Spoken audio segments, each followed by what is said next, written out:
Hello everyone, welcome to the food factory. આજની આપણી recipe છે સેવ ઉસળ, જે વડોદરાની ફેમસ ડિશ છે.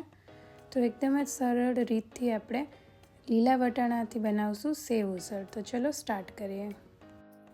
સૌથી પહેલાં આપણે બટેટા બાફી લઈશું. તો અહીંયા 6 મીડિયમ સાઇઝના બટેટા લીધા છે, જેમાં 2 ગ્લાસ જેટલું પાણી એડ કર્યું છે.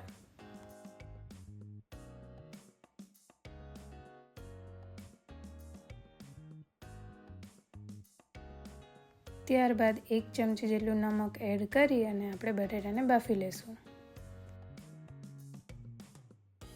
સાથે જ અહીંયા લીલા વટાણા પણ બોઇલ કરવા માટે રાખી દીધા છે. તો સૌથી પહેલાં સેવ ઉસળ બનાવવા માટે અહીંયા 5 ટેબલ સ્પૂન જેટલું તેલ એડ કરી દઈશું આપણે એક પેનમાં. તેલ ગરમ થાય એટલે આપણે અડધી ટેબલ સ્પૂન જેટલું જીરું એડ કરશું. 1 પિંચ જેટલી હિંગ એડ કરશું.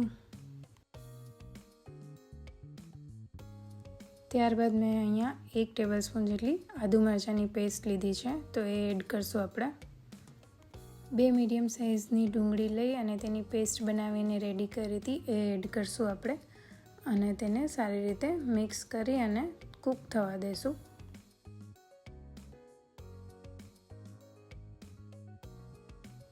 ત્યારબાદ તેમાં 1 ટેબલ સ્પૂન જેટલું નમક એડ કરશું અને તેને સારી રીતે મિક્સ કરી અને ગ્રેવીને આપણે કૂક થવા દેશું થોડી વાર માટે.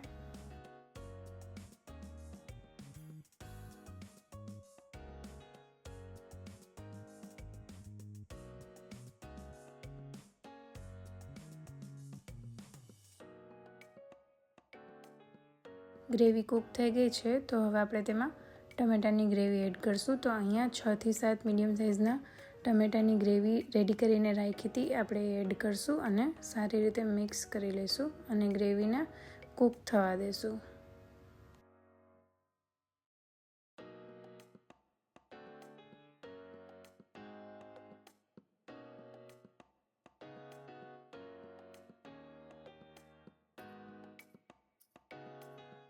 ઢાંકણ ઢાંકીને 8 થી 10 મિનિટ માટે ગ્રેવીને કૂક થવા દેશું. તો ગ્રેવી કૂક થાય ત્યાં સુધી આપણે સેવ ઉસળનો મસાલો રેડી કરી લઈએ.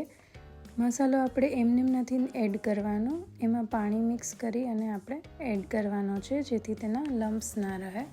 તો અહીંયા અમે શ્રી હરિનો સેવ ઉસળ મસાલો લીધો છે, જે 3.5 ટેબલ સ્પૂન જેટલો લીધો છે. તમે કોઈ પણ બ્રાન્ડનો સેવ ઉસળ મસાલો યુઝ કરી શકો છો, જે તમને પસંદ હોય એ. તો એમાં 1.5 ગ્લાસ જેટલું પાણી એડ કરી અને તેને સારી રીતે મિક્સ કરી લેશું.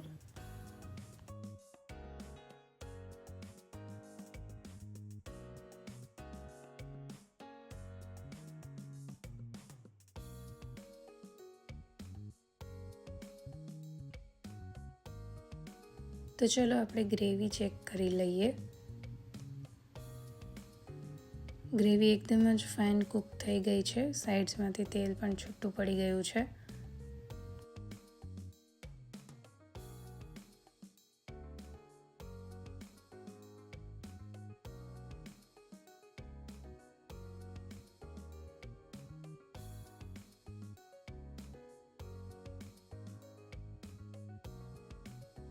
ત્યારબાદ આપણે તેમાં સેવ ઉસળનો મસાલો જે પાણી સાથે મિક્સ કરીને રેડી કર્યો હતો એ એડ કરશું અને તેને મિક્સ કરશું.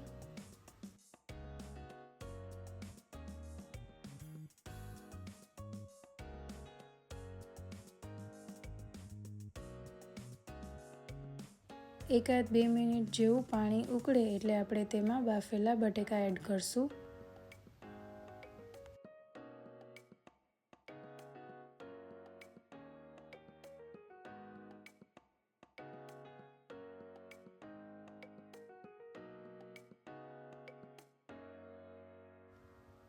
અને તેને સારી રીતે મિક્સ કરી લેશું. ઉસળની કન્સિસ્ટન્સી તમે તમારા હિસાબથી રાખી શકો છો. જો તમને ઉસળની કન્સિસ્ટન્સી વધારે થીક ના જોતી હોય તો તમે આપણે જે સેવ ઉસળનો મસાલો રેડી કર્યો તો પાણી મિક્સ કરીને, એમાં તમે વધારે પાણી એડ કરી દેશો તો ઉસળની કન્સિસ્ટન્સી થોડી ઓછી થીક થઈ જશે. તો હવે આપણે તેમાં બોઇલ કરેલા વટાણા એડ કરશું.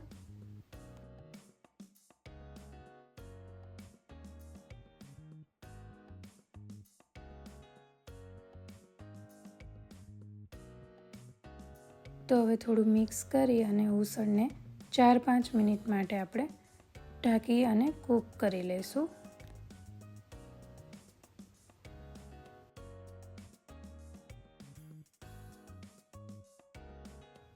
તો લાસ્ટમાં આપણે એક લીંબુ એડ કરશું. ત્યારબાદ તેને સારી રીતે મિક્સ કરી લઈશું. તો રેડી છે આપણું ઇઝી અને જલ્દીથી બની જાય એવું સેવ ઉસળ. સેવ ઉસળને પાઉં અને સેવ સાથે પીરસવામાં આવે છે. તો સેવ તમે જાડી ઉપયોગ કરશો તો તેનો ટેસ્ટ ખૂબ જ સારો આવશે. Thank you for watching hour video. Happy cooking.